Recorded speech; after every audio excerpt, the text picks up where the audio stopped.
এই টেক্সিখনত উঠা বিৰাট ইচ্ছা আছিল কিন্তু উঠিব নোৱাৰিলোঁ।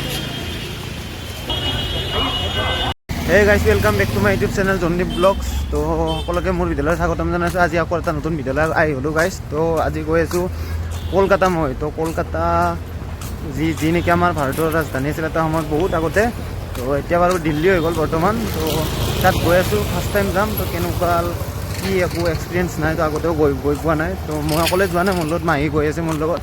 তো কিবা এটা কামত গৈ আছোঁ আৰু যি পাৰোঁ আপোনালোকক তাত দেখুৱাম আৰু আপোনালোকে ভিডিঅ'টো চাই থাকিব। কেনেকুৱা কি হয় ময়ো চিনি নাপাওঁ, যিহেতুকে আগতে গৈ পোৱা নাই। তো কেনেকুৱা কি এক্সপিৰিয়েঞ্চ হয় আপোনালোকক শ্বেয়াৰ কৰিম, লগতে মই নিজেও ল'ম। তো অলপ মাৰ্কেট এৰিয়া অলপ এক্সপ্ল'ৰ কৰিম, কি হয় চাই থাকক। তো ভিডিঅ'টো অকলে ছাপোৰ্ট কৰিব গাইজ। তো গাইজ এতিয়া টিকট কাটি লোৱা হৈ গ'ল। পূৰা 12:30 ট্ৰেইন আছে এতিয়া বৰ্তমান, আৰু 1 ঘণ্টা আছে। এতিয়া বৰ্তমান বাজিল 11:10। তো এতিয়া অলপ দোকানত যাই আছোঁ, কিবা এটা খোৱা বস্তু লৈ লওঁ। মানে তাত ট্ৰেইনত অলপ দামটো বেছি না, তো আমি মানে শ্লিপাৰ টিকট কাটিছোঁ। তো তাৰ কাৰণে অলপ খোৱা বস্তু কিবা দোকানৰ পৰা কিনি লওঁ, তাত অলপ দামটো বেছি কাৰণে। তো অলপ চাই থাকক ভিডিঅ'। শ্লিপাৰ টিকট কটা বুলি আপোনালোকে ভাবিছে নেকি মোক দুখীয়া বুলি? তো যদি দুখীয়া বুলি ভাবিছে না আপোনালোকে, তো ঠিকে ভাবিছে, দুখীয়াই হয় মই গাইজ। দিয়ক আৰু উপায় নাই।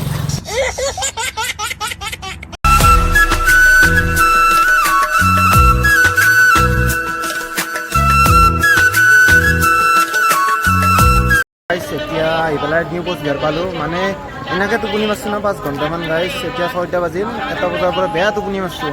মাৰি পেলাই এতিয়া জাষ্ট উঠিছোঁ, উঠি পেলাই দেখিছোঁ যে ট্ৰেইনখন নিউ কোচবিহাৰ আহি পেলাই। তো ইয়াত ৰৈছে অলপ টাইম। তো ইয়াৰ পৰা পিছত কি পাওঁ নাজানো। এতিয়া অলপ চাহ তাহ খাই লওঁ। তো চাহ তাহ খাই আপোনালোকক দেখাই আছোঁ ৰ'ব গাইজ। এতিয়া বাজিল 5টা আৰু আহি পেলাই আমি এতিয়া কলকাতা হাওৰা ষ্টেচন। তো এতিয়া ক'ত যাওঁ ভাবি আছোঁ, গাড়ী ক'ত লওঁ। তো ট্ৰেইনখন ইমান ফাষ্ট আহিছে গাইজ, আধা ঘণ্টাই ফাষ্ট। কি ক'ম আৰু, ট্ৰেইনখন চেলেক্ট কৰি দিছোঁ গাইজ, চেলুট। তো এতিয়া বলক ক'ত যাওঁ। তো চাহ তাহ কিবা খাই ল'ব লাগে। তো পোহৰ হোৱাই নাই মানে এতিয়া কি কৰিম।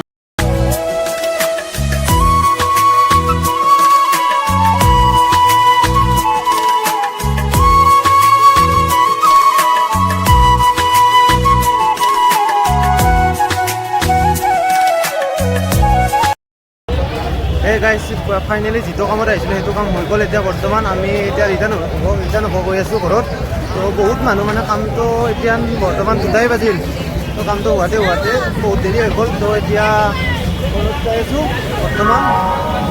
মানে আপোনালোক একো দেখুওৱা নহ'ল, নেক্সট আৰু আহিম। এতিয়া বাৰু একো নেদেখুৱালে, এক্সপ্ল'ৰ নকৰিলোঁ, কৰিম বুলি ভাবিছিলোঁ কিন্তু টাইমটো নিমিলিল। মানে সোনকালে ঘৰত যাব লাগে, মানে সোনকালে। তো তাৰ কাৰণে আপোনালোক একো দেখুওৱা নহ'ল। তো নেক্সট এবাৰ আহিম আৰু তেতিয়া চব কলকাতাখন ভালকৈ এক্সপ্ল'ৰ কৰিম। তো এতিয়ালৈকে এইখিনিয়ে আৰু।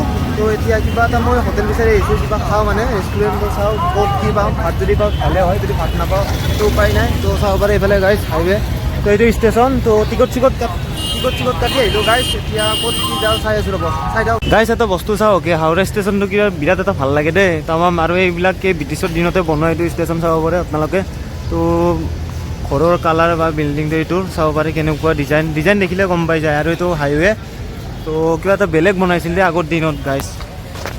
তো গাইজ আগৰ দিনত ক'ব গ'লে মানে সিহঁতে কিবা বেলেগ এটা কৰিছিল, অদ্ভুত কৰি থৈ দিছিল। এতিয়া তাকে আমি চাই আছোঁ বৰ্তমান। তো কিবা এটা বেলেগ ভাল লাগিছে দেই গাইজ। তো চাওক, এই টেক্সিখনত উঠা বিৰাট ইচ্ছা আছিল কিন্তু উঠিব নোৱাৰিলোঁ, উপায় নাই। কিবা এটা মানে সৰুৰ পৰা কিতাপত দেখি আহিছোঁ বা টিভি দেখি আহিছোঁ। তো কলকাতা বুলি ক'লে গাইজ এইখনে টেক্সিখনে বুজায়। তো উঠিম বুলি ভাবিছিলোঁ কিন্তু উঠা টাইম নহ'ল আৰু। এতিয়া উপায় নাই, উঠিব ইচ্ছা আছিল। তো কি কৰিম আৰু, চাব পাৰে কিবা এটা বেলেগ মজা লাগে ন গাইজ। ভিউটো গাড়ীখন কিবা য়েল্ল' কালাৰটো চাওক গাইজ, দিয়ক আৰু উপায় নাই। এটা কথা কওঁ আপোনালোকক, মানে কলকাতা বুলি ক'লে আমাৰ প্ৰথমতে মনত এইটোৱে আহে যে কি য়েল্ল' কালাৰ যিখন টেক্সি, এইটো ব্ৰেণ্ড এম্বেচাডাৰ, সেইখনে মনত আহে না। আমি কলকাতা বুলি ক'লে সেইখনে দেখুওৱা যায়, বা হাওৰা ব্ৰিজ, এইখিনি বস্তু দেখুওৱা যায়। তো তাৰ কাৰণে সেইটোৱে আৰু ইম'চন আৰু কলকাতা। তো এয়াই আৰু চাব পাৰে গাইজ। আপোনালোকে এটা কথা মন কৰিছে নে, মই এটা টি চাৰ্ট পিন্ধিয়ে ঘূৰি আছোঁ, মানে এই হোৱাইট টি চাৰ্টটো। এইটোৱে দেখিছিল, এতিয়াও এইটোৱে দেখি আছে। মানে আপোনালোকে যদি ভাবিছে যে মই এটাই টি চাৰ্ট লৈ আছোঁ বুলি, তো এটাই টি চাৰ্ট লৈ আছোঁ গাইজ। দুখীয়া মানুহ আৰু কি কৰিম আৰু, উপায় নাই দিয়ক। আৰু এইটো পিন্ধিয়ে ঘূৰি আছোঁ। আৰু কেনেকুৱা বন হৈছে ভাই।